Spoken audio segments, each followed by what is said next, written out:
There will be time for a Q&A, so get your questions ready. And if you haven't picked up your pre-ordered book or you'd like to buy a book, you can do so at the desk over there after the event. We're here tonight, of course, to celebrate the release of All the Way Gone with author Joanna Schaffhausen. Joanna Schaffhausen wields a mean scalpel, skills developed in her years studying neuroscience. She has a doctorate in psychology, which reflects her long-standing interest in the brain, how it develops, and the many ways it can go wrong.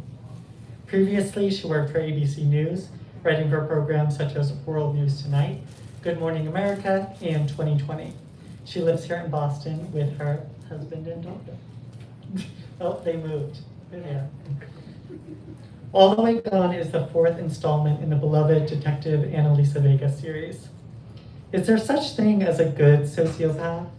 Newly minted private investigator Annalisa Vega is skeptical, but her first client, Mara Delaney, insists that some sociopaths are beneficial to society. Mara has even written a book called The Good Sociopath, centered around Chicago neurosurgeon Craig Canning. Dr. Canning has saved hundreds of lives, so it shouldn't matter that he doesn't actually care about his patients, should it? But Mara has a more urgent problem. She's now concerned that Canning might not be such a good sociopath after all. A young woman in Canning's apartment building mysteriously plunged to her death from a balcony, and Mara fears that Canning could be responsible. The more Annalisa probes, the more she becomes convinced it's a fiendishly clever murder, only one a brilliant psychopath could pull off. She draws deeper into a battle of wits with Canning, so determined to prove his guilt that she forgets Mara's most important warning, that sociopaths only care about winning at all costs. When Annalisa finally peels back the layers of deceit to reveal the horrifying truth of the girl's death, it may be too late to save herself. Please join us in welcoming back our dear friend of the store, Joanna Schaffhausen.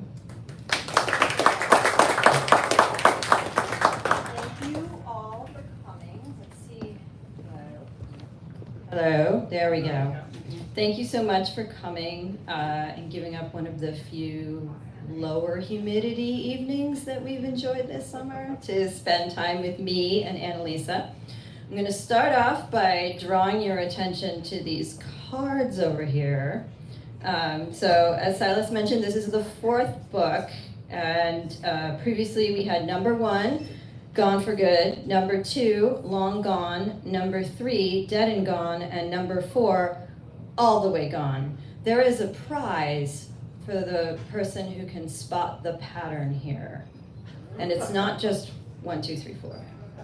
I'll come back to that. You can noodle on it, like what's the pattern? So yes, this is the fourth book in the series that wasn't ever supposed to be a series, but is a series, and I'm loving it.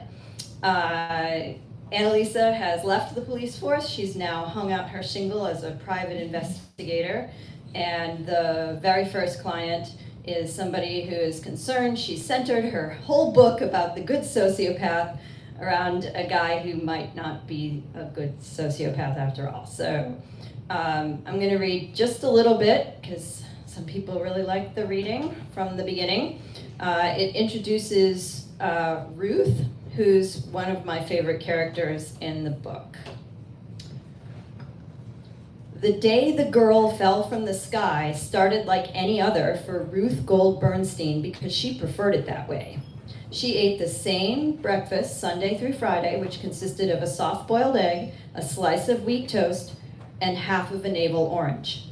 She and Marty used to split a grapefruit and the Chicago Tribune, but he'd had the temerity to develop pancreatic cancer and die on her 3 years earlier. Ruth blamed the bacon. She was an observant Jew and never touched the stuff. Marty had been less observant, although he'd often joked, "I'm observant, I observe bacon tastes damn good, and I plan to eat as much of it as possible." In the weeks after his death, Ruth had carefully wrapped up Marty's half of the grapefruit to save it for the next day, right up until her daughter Meredith informed her that grapefruit didn't mix with Ruth's medication and forced her to switch to the orange.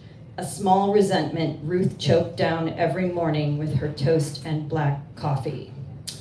Meredith lived in California now with her husband and Ruth's 2 grandsons. She wouldn't know if Ruth sneaked the occasional grapefruit, but Ruth gave her word that she'd stick to oranges, and Ruth's word was gold, like her name. After breakfast, she washed and dressed and opened the sliding balcony door to tend to her plants. In late April, it was finally warm enough to move them back out to the fresh air.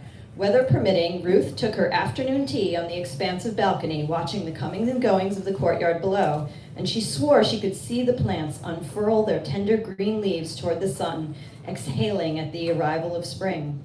She felt a touch upon her leg and looked down to see her white Persian cat, Duchess, meowing and sliding her ample furry body along Ruth's charcoal gray trousers. Duchess had been a surprise present from Marty the year before he died. They had never owned a pet before. It didn't seem fair given the amount of traveling they did. Ruth didn't like surprises, but surprisingly, she did like the cat. She admired the grace and fastidiousness of the animal, the way Duchess perched in a regal pose upon the cushion of the armchair, her front paws crossed and her fluffy tail licked into submission alongside her. Ruth had to admit, especially on cold nights, it was nice to have another beating heart in bed with her. Like the plants, Duchess welcomed the change of seasons because it meant Ruth left the slider open to the balcony and she could watch the birds flit around from their vantage point 14 stories up. Of course, Duchess had seen the girl, Victoria. "Call me Vicky," she said to Ruth the day she moved into the apartment next door 2 years ago. Ruth could not understand why someone given the name of Queens would instead choose to go by the moniker of a shop girl, but she kept this opinion to herself. Vicky liked to lie out on her balcony, engaging in loud, chatty phone conversations about the various men in her life, all of whom were riffraff as far as Ruth could make out. The girl was friendly enough, though, and helpful. Once Duchess had seized upon the open front door and zoomed out to have an adventure in the hallways. Before Ruth could stop her, the cat had climbed into an elevator and ridden it to Lord knows where. Vicky had helped Ruth track down Duchess by the pool area. "Aren't you the most gorgeous kitty?" Vicky had cooed, which meant she had impeccable taste in felines, even if this discernment wasn't evident in her sartorial choices. Indeed, the girl had been wearing what looked like fuzzy, hot pink house slippers at the time. Ruth thought perhaps she'd been in such a hurry to help she'd run out of the apartment not yet dressed. But no, she'd seen the girl wearing the horrid slippers out on the street. Upon a closer look, Ruth noticed they said "Ugh" on the sides, and she thought that extremely fitting. So that's Ruth. She's 84, she's a widow, and she loves her cat. And she's there when the girl plunges to her death from Ruth's apartment building where the surgeon, Dr. Canning, also lives. And Ruth, sees the girl fall and is told that it's an accident because the girl had been hanging wind chimes out on her balcony on a chair, lost her balance, and fell over the edge. And Ruth thinks this is a terrible tragedy, and she goes up to her apartment, and she discovers in the chaos her cat, Duchess, is missing. So she's so torn up over Duchess being gone that she forgets what she meant to tell the detectives, which is that she never heard any wind chimes. So Ruth and what happened to Duchess is actually the key to the whole thing. But yes, so Aunt Elisa gets Mark Delaney walking in the door. She's written this book about the neurosurgeon, Craig Canning. He's a famous neurosurgeon, saved lots of lives, very handsome, charismatic, everybody loves him, and Mara says, actually, he's a sociopath. He doesn't care about anybody's feelings, he's just faking it. But, she argues, he's a good sociopath, because even if he's saving lives, because it's like a competition with him, like, I'm beating death, yay! And showing off how smart he is, and he doesn't really care about saving the lives, he's still saving them. So this gets into this question of, can you be a good sociopath? I'm just curious, what do you guys think? By show of hands, do you think you can be a good sociopath? Yes? Few people agreeing. What about no? No, you can't be a good sociopath. Okay, that's cheating. None of this. None of that. All right, I'm not going to make you wait around for my opinion. I think no, you can't be a good sociopath. I do think you can be a beneficial sociopath. So this gets into kind of the sticky part about what is a sociopath. So the doctors no longer use this term. It's all classed under antisocial personality disorder. And one of the things about sociopaths is they kind of seem born that way. In that a lot of the time this behavior shows up in childhood. But because nobody wants to write off a child as, well, you're a sociopath, they don't actually give them the diagnosis.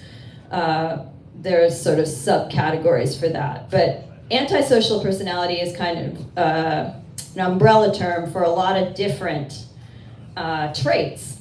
And you can have some, but not others. And so there's some literature out there that suggests sociopaths have like two cluster traits, where one cluster would be like the good sociopaths. So these are people who are callous, grandiose, maybe a little impulsive, don't form like close attachments to people. Their relationships tend to be more superficial, but they can be very charismatic, very charming, very driven sometimes. And then the bad sociopaths that have these traits, plus they just don't care about society. So they're big into manipulation and rule breaking and thrill seeking. And then it becomes like, what's the difference between this and a psychopath? And if you start going into literature, there's a lot of headlines about sociopathy and psychopathy are very different. And then you start reading and it's like, no, actually they're kind of the same. And it's just a degree of behavior. And that's where sort of psych stuff like this gets a little tricky, because you can have some traits like narcissism, for example. If you're an extreme narcissist, you may know some, perhaps in your own life, perhaps in politics. Like an extreme narcissist who cares only about themselves can be somewhat indistinguishable from a sociopath. So like, which label do you want to attach to them and when? But they're definitely, so how many sociopaths are there? Again, like, what are we calling a sociopath? And it enters into this, because you can have a very broad definition, in which case maybe as many as 1 in 25. So let's see, 1, 2, 3, 4. We got at least one here by those numbers. To 1 in 100. And that would probably be the more like vicious sociopaths. But you can be a sociopath, for example, and most people who are sociopaths are not violent per se. They're not killers, although a lot of killers are sociopaths. So the relationship works one way, but not the other. So your garden variety sociopath is like your jackass homeowners association guy, like who's out there measuring your grass and like, oh, that's a fraction of an inch too long, I'm gonna have to cite you, like that kind of stuff. The bully at your temple or your church who always has to have their way about everything and doesn't seem to care about like the greater good. Maybe somebody in your family who, shows up and ruins Thanksgiving on the regular by starting all kinds of fights and then sort of watching everything burn.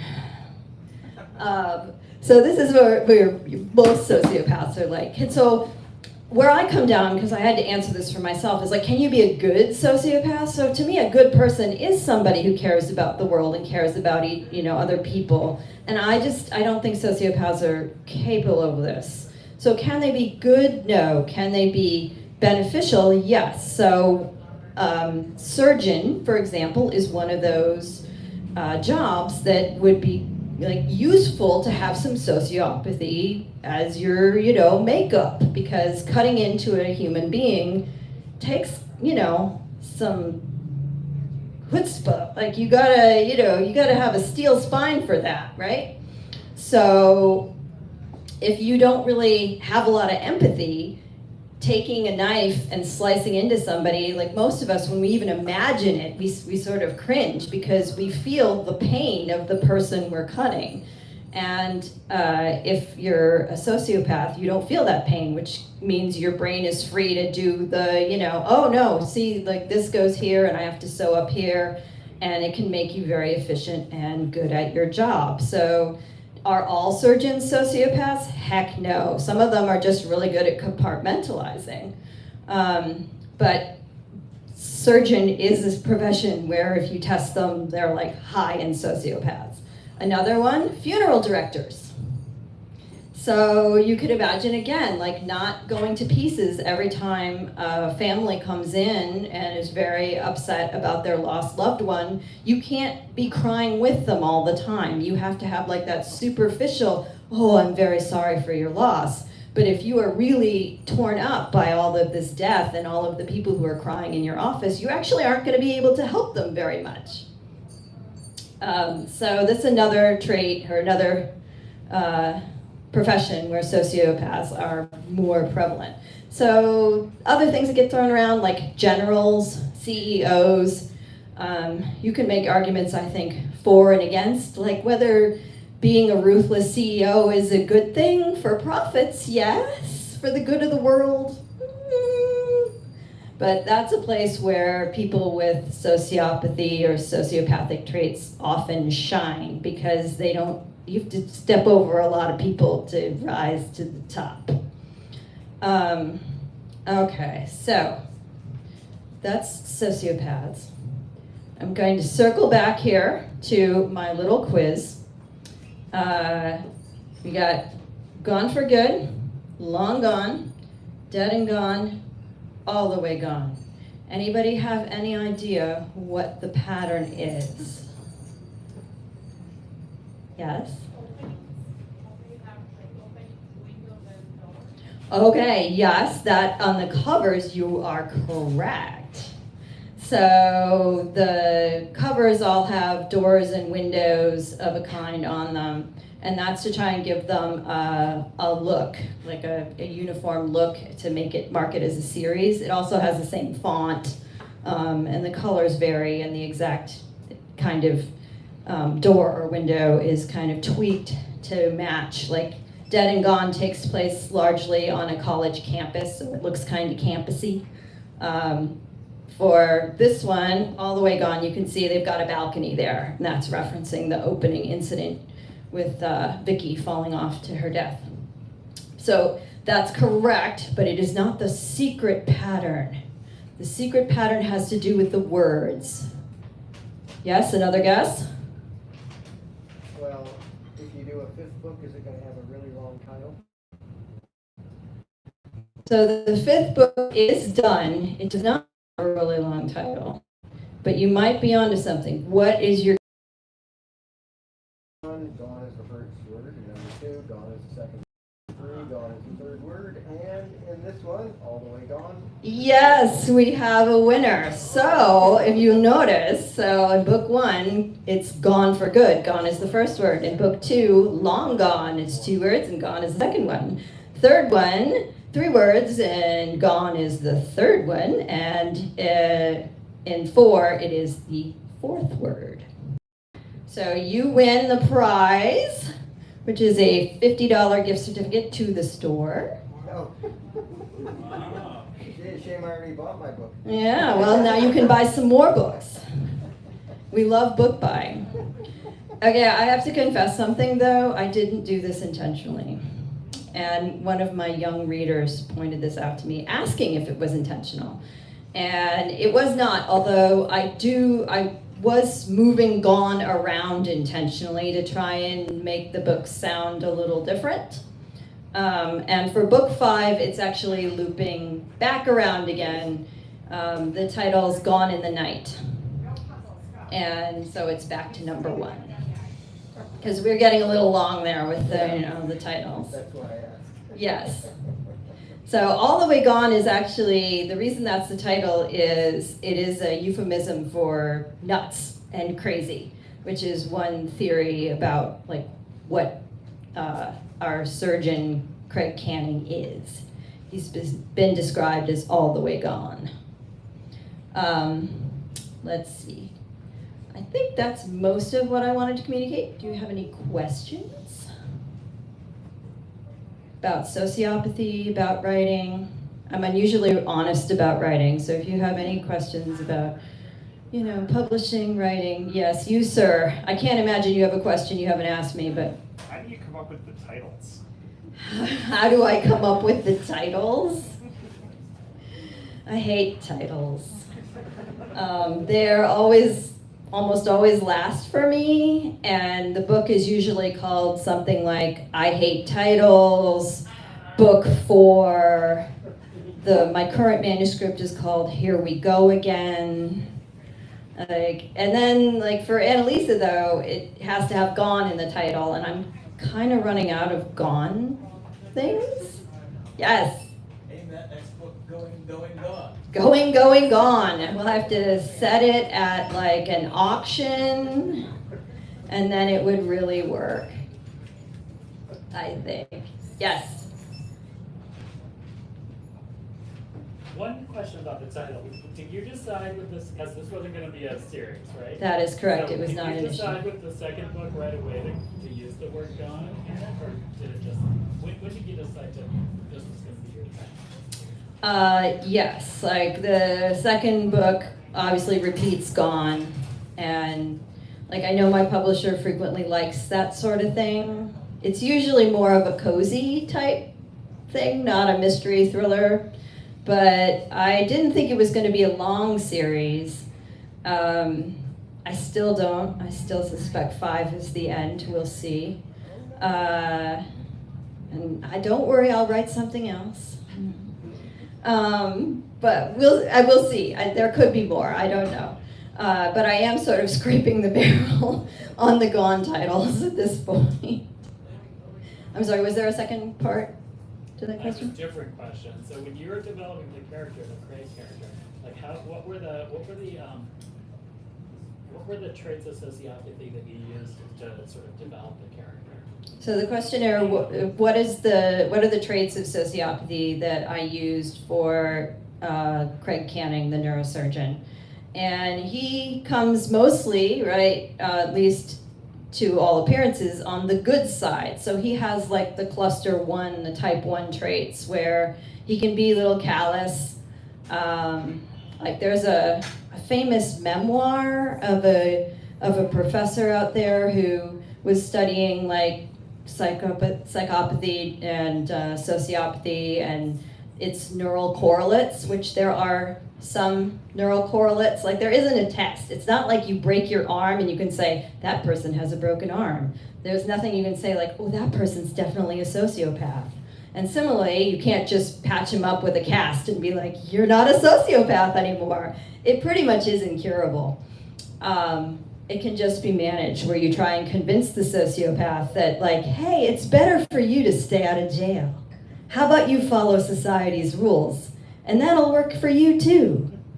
Anyway, so he's superficially charming, he's smart, but he doesn't really have a lot of deep attachments to people. He thinks he's better than everyone. This is a common sociopathy thing, is they tend to think they're the smartest person in every room. Yes? So did Annalisa have to leave the police force because this didn't look like a crime? I think this question is, why did Annalisa leave the police force? And she's already left, but yes, the police do investigate, right? So Annalise is remarried to her husband Nick, who was her police partner, and he investigates and proclaims it an accident, right? Because it looks like an accident. There's wind chimes, there's a rickety chair, she fell over the balcony. There's nothing really to say it wasn't an accident on the face of it. So the police do investigate, they rule an accident. Ruth didn't see anybody else up there, so there's no witness saying otherwise. And so Nick, the police, say, it's an accident, and Annalisa, as a private investigator, has the ability to come along and say, let's take another look. So she's now getting to do, kind of cases that the police, for one reason or another, just wouldn't follow up on. Yes. When you spend so much time immersing yourself in the worst possible aspects of human nature, what do you do to stay sane? How do I stay sane writing about sociopaths? Yeah, I mean, Craig Canning's not even the worst person in the book. So I actually think I can't discuss this at length, but I do think it would be a good book club discussion for people who've read it. Is Craig Canning a good sociopath or a beneficial sociopath at the end? Like, what do you think? Because I can make an argument either way. So I'm curious to see what readers think. I don't know. I think I find it comforting to write about very bad people because I control them. And I control what happens to them. Like, I wouldn't want to meet any of these people in real life, but on the page, like, I'm the boss. And they do the bad stuff I can imagine them doing, and then, they get what's coming to them in most cases. So I fix it. But I go to bed with forensic files every night, so. Yes? Did you interview any real sociopaths for research?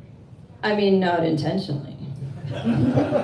We all know some, right? They're out there. We've met sociopaths. I'm sure that I've worked with some, and like they're weird. I have an incident where one of my former bosses that I think probably would meet a lot of the criteria. We were at a party, and one of the guests made fun of him. And he's a person who has a lot of great superficial charm. If you meet him, you love him. And it's only until you meet him many, many times that you're like, something's kind of off here. For example, he liked to grope women, but he especially liked to grope women. He groped men too, it was a power thing, in front of his wife, right? So because if his wife was there, it didn't mean anything, right? So it was just a joke. So we were at this party, and he, for once, wasn't groping people, but he was telling stories, and he likes to tell stories and be the center of attention. Check. And he's allowed to make fun of himself, but you're not allowed to make fun of him ever. And he was talking about his 2 adult daughters, and he said, I can never remember how old they are. And so a woman at the party, who didn't know him very well, and he didn't know her, said, well, do you know what year they were born? And he said, well, yeah. And she said, can't you just do the math? And everybody laughed, ha, ha, ha, ha. Oh, no, we're not allowed to laugh at him. So then he did it, and he got the math wrong. So then she didn't know us very well, but she leaned over to the lowest man on the totem pole, like the youngest kid in the room, and nudged him and was like, this guy's your boss? Again, roaring laughter, which was not allowed. And this was the hosts were vegetarians. It was a 4th of July barbecue, and we were all warned ahead of time that they were only serving veggie burgers, but if we wanted to, we could bring meat. And this woman who made fun of this guy had brought a single hamburger on a plate. And she said, I like veggie burgers, but today I was craving meat. And so the host said, put it on the grill. And so we cut to after the party. I discover from the host, he ate her hamburger. She made fun of him, so he ate her hamburger. That's how these people operate. And so I went running down to tell my friend who was at the party, I'm like, you're not gonna believe it, he ate her hamburger, he ate her hamburger. And she says, I saw him do it. I said, what are you talking about? She said, he had to go looking for it. It wasn't like he got it by accident. It was in the middle of a stack of veggie burgers, and he had to search through and pull it out. So he definitely ate her hamburger in revenge.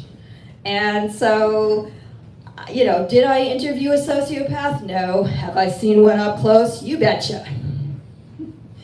Any other questions? Yes.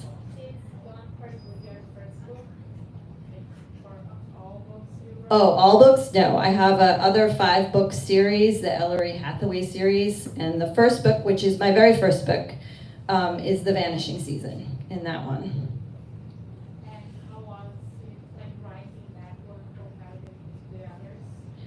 So the thing about The Vanishing Season is it started its life as an X-Files fanfic story.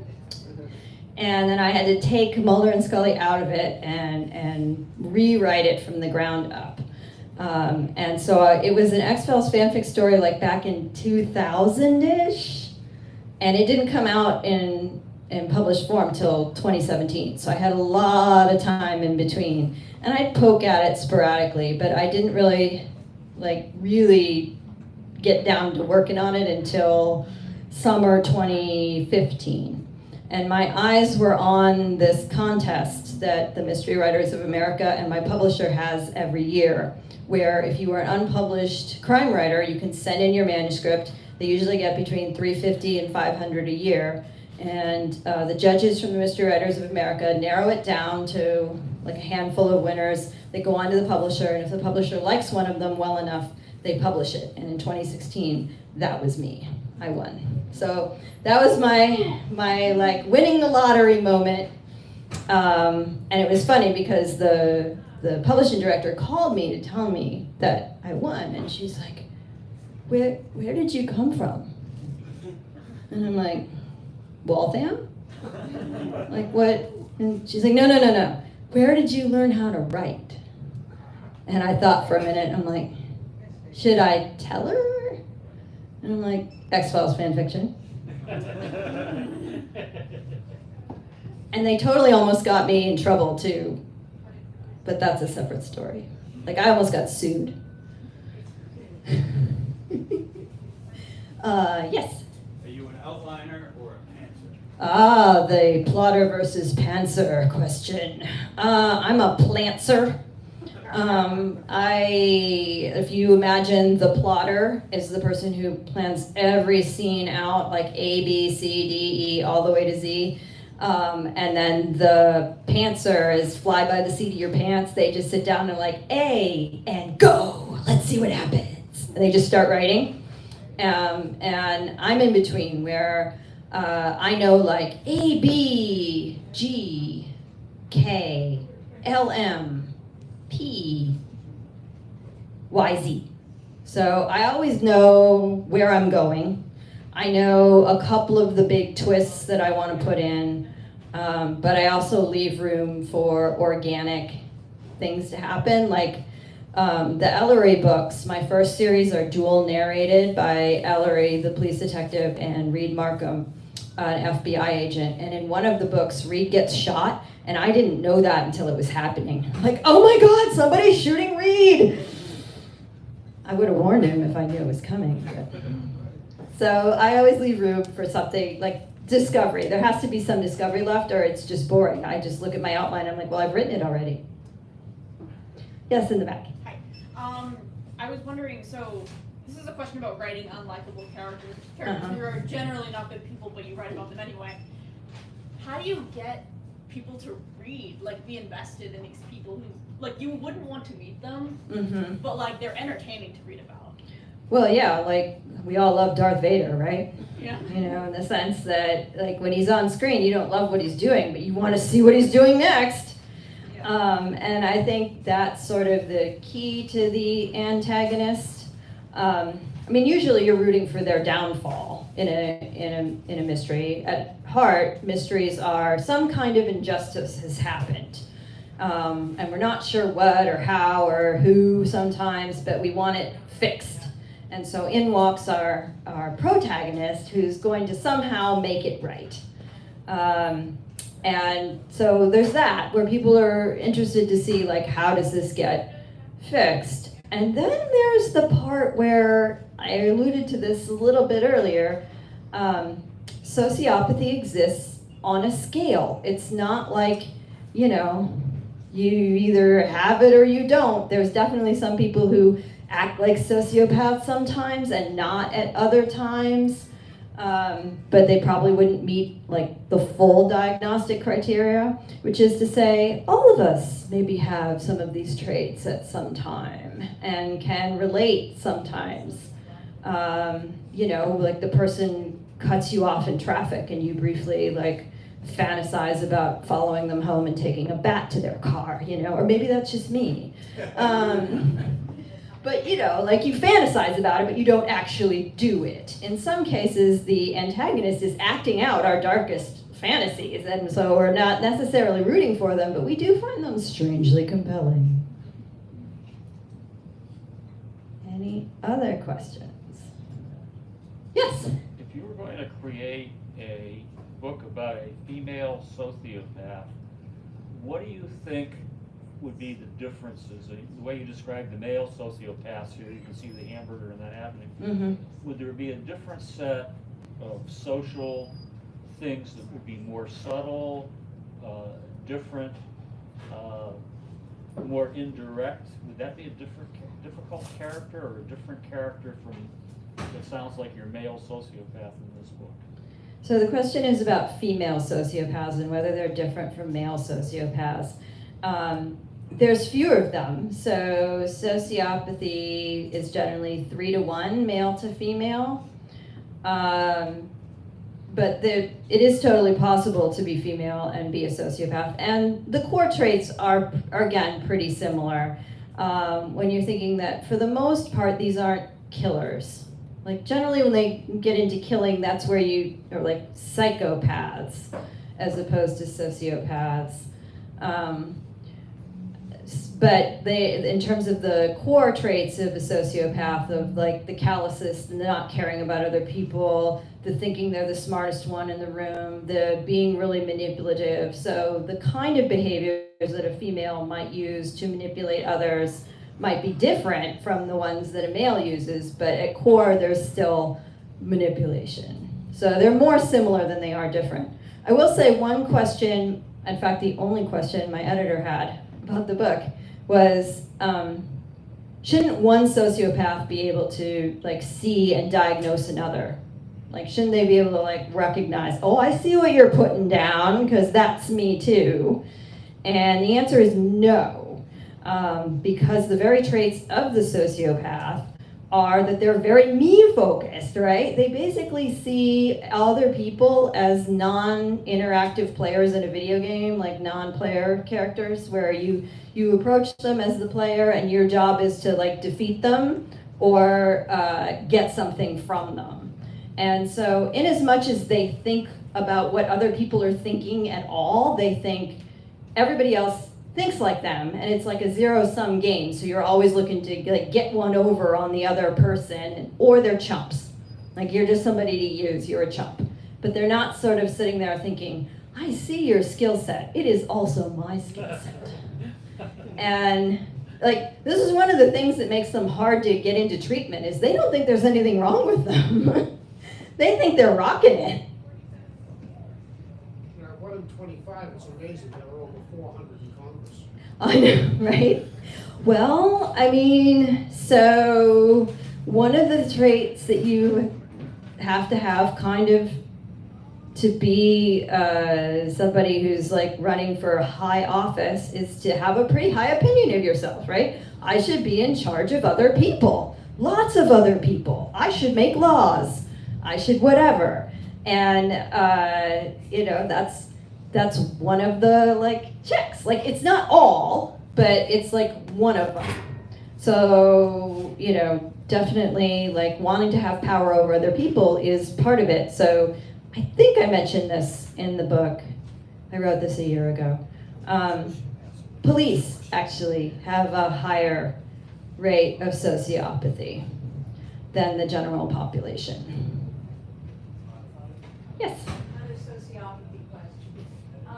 So you said that very often these traits like complete lack of empathy manifest in childhood that nobody wants to write off a child. Right. So, and I'm not trying to conflate the two things I'm about to describe, but I have a friend who has a son with autism, Mm-hmm. and he's 14 now. As a young child, he had no empathy whatsoever, nothing. And among the many services they got from him, they also, with the help of experts, basically gave him empathy training. And now he does have that training. Mm-hmm. And so I'm wondering if, a child sociopath were recognized with this trait and got empathy training really early on, would it be possible that they could develop it? So the question is, can you train the sociopath to have empathy? Because there are some other, neurodivergencies like autism, where it's, the difference there is slight but important, where the sociopath looks at other people and dismisses them as chumps, like, I'm better than you. The person with autism really just doesn't understand other minds. So it's not that they necessarily think, oh, I'm better. It's they don't really recognize that other people are having similar thoughts, similar emotions, and they may not be able necessarily, depending on the type of autism, to express it themselves. No, you can't train a sociopath, is the short answer. And that's one of the things, like a differential diagnosis, does this person have autism or does this person have sociopathy, it can get a little dicey because the sociopath can pretend. Like if a sociopath thinks that it's beneficial to pretend that they have emotions, they will do so. So sometimes they actually look more caring than somebody with autism. But in general, with people with autism, once you explain to them that other people are thinking and feeling these things, and that when you are callous toward them or dismissive or whatever, that you're hurting their feelings, the person with autism does feel bad about it. The person with sociopathy does not. Why? Like, what are the brain correlates? Not really sure. There's a few having to do with fear learning. Like, there's some things where sociopaths need like more thrills to feel engaged, and that they don't learn fear as well. I think my favorite anecdote on this is that they don't personally feel it as much, and they don't recognize it in other people. And there was a study where they were trying to get at this, and they were interviewing sociopaths who were in prison, and they were showing them pictures of people with emotions on their faces, like crying or happy, and they would show them pictures of people looking afraid. And one of them like looked at it for a really long time, and he's like, I don't know what you call this emotion, but it's the face that the person makes when I'm stabbing them.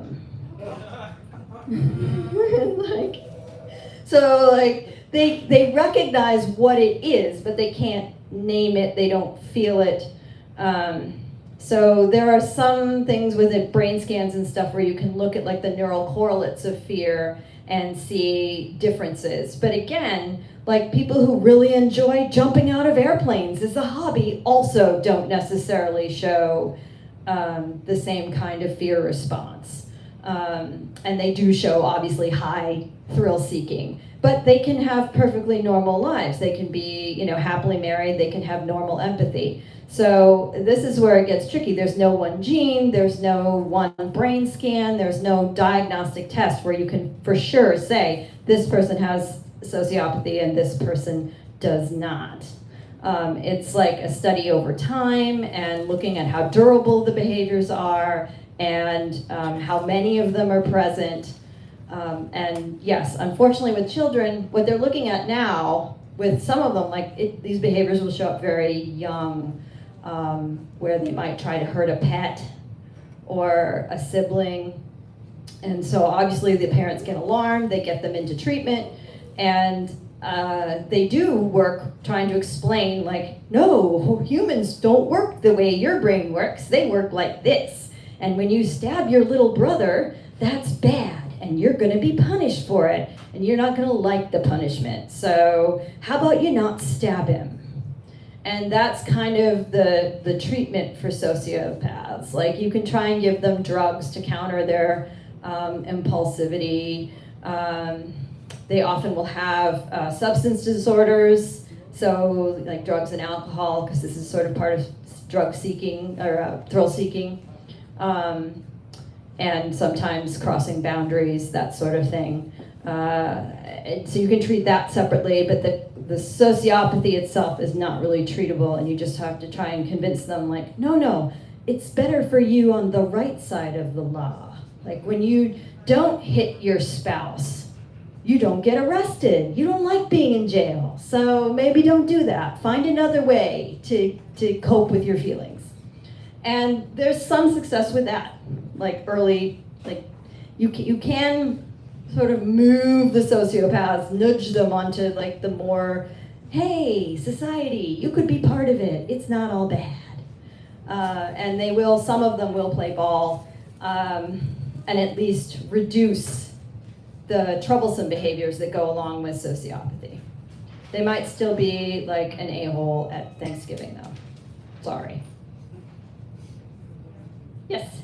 So this is a writing question, but because The Vanishing Season and Gone for Good both started out with the intention of being standalone, do you find it easier or more difficult to write a book with the knowledge that another one has to come after it? Okay, so The Vanishing Season was originally written as a standalone, but by the time I rewrote it, so the X-Files fanfic was a standalone, there's nothing after it, but when I rewrote it, I did plan for it to be a series, and I did plan 5 books. Like they had 1-sentence summaries, but I had to be able to see like the character arcs, and so like I knew book 3 was going to be Reed, the FBI agent, finally deals with his mother's death. You know, like that's kind of what it was. And so that was very different from Gone for Good, where I wrote it as a standalone, and then it was very hard actually to move on with that. Annalise is a great character. I enjoy writing her, but she makes a decision at the end of Gone for Good that completely alters her whole life, her professional life, her personal life. Like it just explodes. And if you're going to follow her after that, you want to know what the fallout is. Like that's why you're following her, is because, wow, look what you did there, girl. What happens now? So you can't pretend it didn't happen, which means I have to spoil the end of book 1 over and over and over again. I think this is the first one, All the Way Gone, where I don't, because we've moved a little bit away from her family life. But in book 5, I'm back to spoiling it again. Like there's basically no way to do it. And so when I brought this up to my publisher, and I'm like, they said they wanted a series, and I said, okay, you know, I'm like, that's cool, yay, but I'm gonna have to spoil book 1 over and over again. And they're like, oh, that's fine. Some series are like that. And I said, okay. And so then I went to write book 2, and it was very hard for me to figure out which characters to carry over. Like I hadn't planned a series, like which characters continue on, which do I let drop off. So it was tough. And then I handed it in, and they're like, oh yeah, we see what you mean about the spoiling. Maybe there's a way around this.